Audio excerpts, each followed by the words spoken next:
guys, it's Ashley. Welcome back to my channel. As you can see by the title of today's video, today we are doing another Letterboxd recap. This time it's going to be everything I watched in the month of September. So sit back, grab yourself a snack, a beverage, or both if you'd like. Relax and let me tell you what I watched this past September. I will say right off the bat, watched a lot of great stuff this past month, but a lot of it was mostly casual rewatches. But yeah, starting off the month with a sequel, actually. The original being my favorite comedy of all time, one that Dalton and I rewatch often, but not really this sequel. We had never watched this together before, although I have seen this a few times.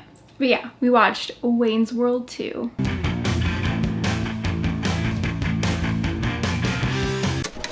Wayne's World is my favorite comedy of all time. I think it's brilliant. I always have. So much so that I always kind of neglected this sequel, although I have watched it a handful of times, like I said, throughout my life. But one night Dalton and I just decided to sit down and watch it together, and I was reminded how much it freaking rules. Definitely not as good as the original. The original Wayne's World to me is 5 stars every time.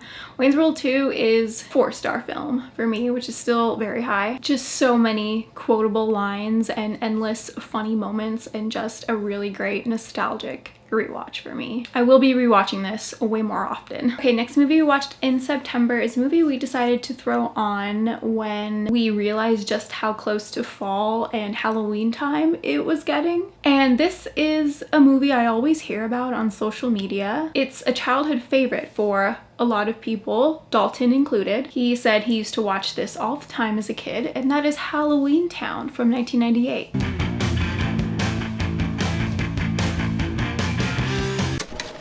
Obviously, I know of Halloweentown. I was around back when this came out. I watched the Disney Channel and I remember the commercials for this. I just was never that interested in it, but I've gotten way more open to watching stuff like this, so we threw it on because I was interested, and I really don't have that much to say about it. It was a cute kids Halloween movie. I think that if I had grown up with it, I would have appreciated it a lot more. I gave it 2.5 stars. I think that's fair. I appreciated the cutesy Halloween vibes. All right, next movie we watched in September might seem random as hell, because it is, but I just randomly picked a movie from my watch list one night. I just wanted to consume something not that serious and kind of fun, and this movie definitely was the right pick for that. It is Point Break from 1991.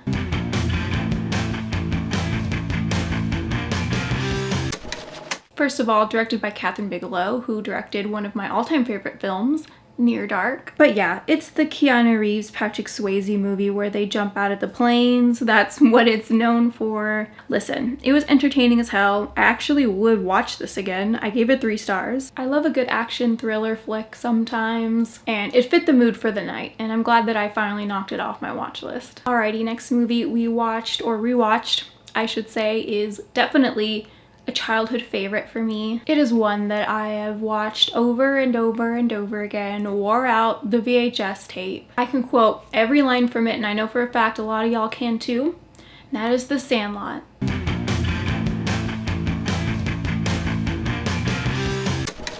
I mean, not much to say here, it's a damn classic. And I was just craving comfort, so I needed to watch a comfort movie, something I was familiar with, something that was funny and cute and cozy and uplifting, and that is The Sandlot. So the next movie we watched was actually a first time watch. This movie had been on my watch list for quite a while, so we finally got around to watching it, and that is Beautiful Boy from 2018.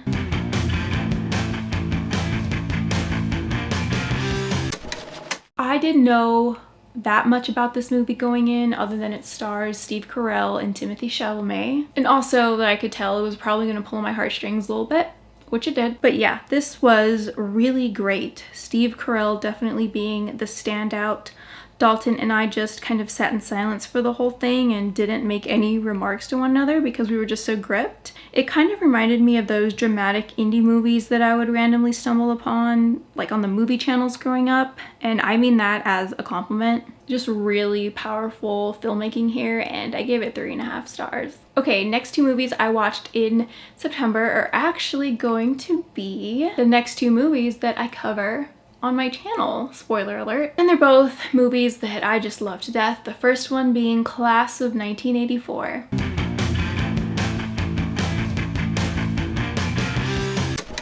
So yeah, I will be covering this movie in my next video essay. I'm currently working on it. Those typically take me a while, but since I'll be covering it, I'm not going to talk too much about it here in this video. But this movie fucking rules. I am so excited to share my love for it with you guys. This is my favorite exploitation flick of all time, so I hope you watch the video. Stay tuned for it. And then the next movie I watched will actually be the movie I will cover after Class of 1984. And we're getting back into comfort movie territory here with, in my opinion, one of the best slasher films of the 80s, and that is the Slumber Party Massacre.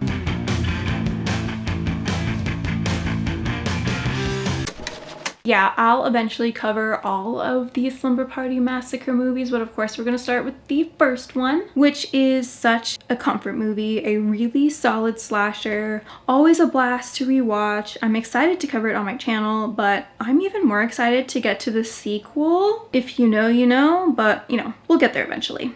I give Slumber Party Massacre 3.5 stars, so stay tuned for that video essay. All right, next movie we watched in September is another random one. Me and Dalton were one day talking about how much our new red baby poodle Meadow, who I introduced you guys to a few videos ago, how much she looks like literal fried chicken. Because she does. She's a little chimkin. She's so cute. But it sparked something within Dalton. And he was like, hey, have you ever seen Chicken Little?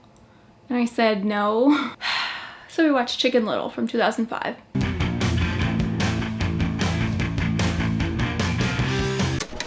First of all, this movie does not look like it's from 2005. It looks like it's from 2015 at the latest. But yeah, I thought it was cute. I mean, I don't have much connection to animated films, if I'm being honest. There are some exceptions though. But yeah, then when I went onto Letterboxd to log Chicken Little, I briefly looked at some of the reviews and was like, why does everyone hate this movie? Like, did I miss something? I mean, I did only rate it 2.5 stars, but I am deeply curious why this film is so hated. Yeah. I don't know. Moving on, next movie I watched in September was a rewatch of a movie that I hadn't seen in probably like 10 years. But if you watched my most recent physical media haul, you might remember that I recently got the 4K Criterion for this movie. And I finally had some time to watch it, and that is To Die For from 1995.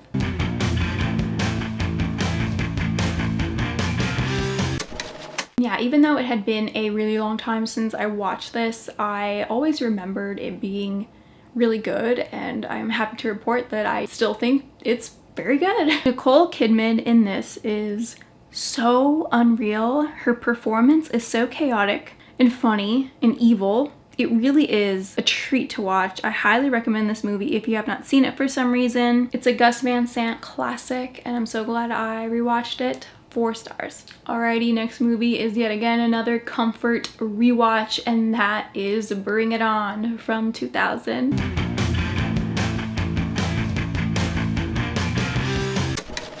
I actually got to watch this at the Alamo Drafthouse for its 25th anniversary. I discovered this movie when I was probably like 7 years old and was immediately obsessed with it, like many young girls were, I'm sure. It's a really funny, easy watch, and is honestly a classic in my eyes. 4 stars. Okay, next movie we watched in September is another movie that Dalton and I just decided to put on one evening. This is a movie I've seen a handful of times as a kid, but Dalton had not seen it at all, but was somewhat interested in watching it, and that is Bill and Ted's Excellent Adventure.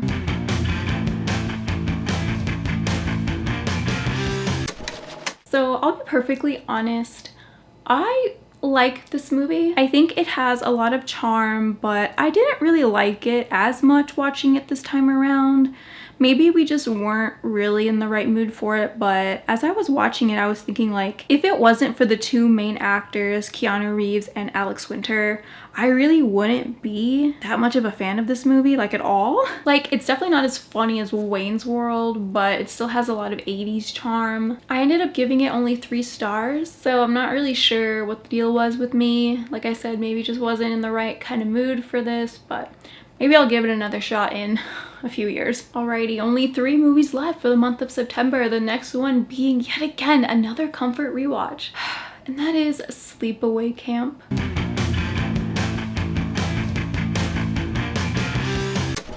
Y'all, I freaking love Sleepaway Camp. It is such a weird little movie. I can understand why people don't like it. I really can, but the immense amount of enjoyment I get every time I watch this movie just simply cannot be undermined. I love the over-the-top characters, the performances, the dialogue, the kills. I've always loved this weird little movie, and I'm not ashamed to say I give it 4 stars. But after watching Sleepaway Camp, I thought to myself, you know, it's been a very long time since I've seen the sequels. So the last 2 films I watched in the month of September were Sleepaway Camp 2, Unhappy Campers, and Sleepaway Camp 3, Teenage Wasteland.